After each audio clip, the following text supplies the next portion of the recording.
There is a tab open on your browser right now that you have not closed in weeks. You know the one. You're not lazy. You're not disorganized.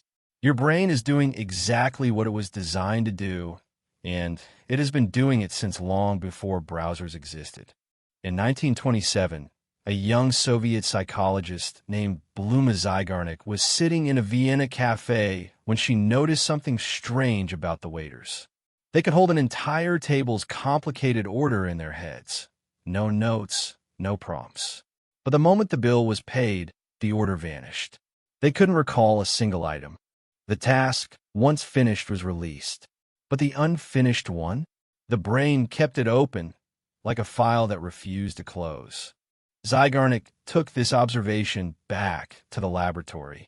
She gave people a series of small tasks, solving puzzles, making clay figures, doing arithmetic.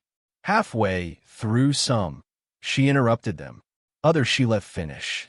Later, when she asked participants what they remembered, the interrupted tasks were recalled nearly twice as often as the completed ones.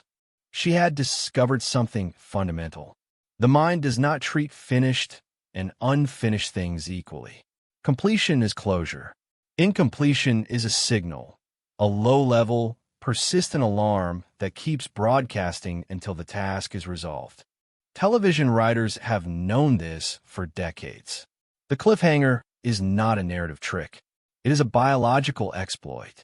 When an episode ends without resolution, your brain opens a loop, and a brain with an open loop will return. It has to. That is not preference. That is architecture. The same mechanism drives why you cannot stop thinking about an unsent message. The draft exists. The conversation is unresolved. Your mind returns to it the way a tongue returns to a missing tooth.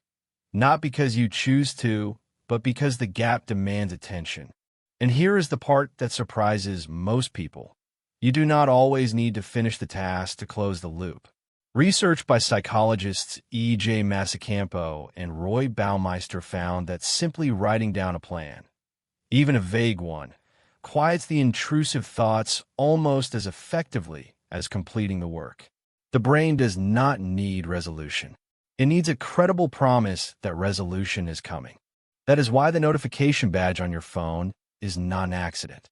It is an open loop engineered by someone who understands that an unresolved signal will pull you back again and again until you tap it. Bluma Zeigarnik went on to have a remarkable career.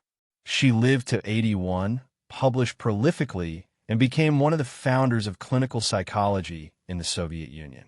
Most people have never heard her name, but the effect she named is running inside you right now.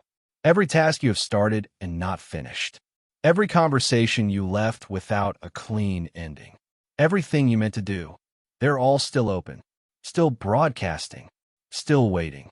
The mind, it turns out, is not a place where thoughts go to rest. It is a place where unfinished things go to wait.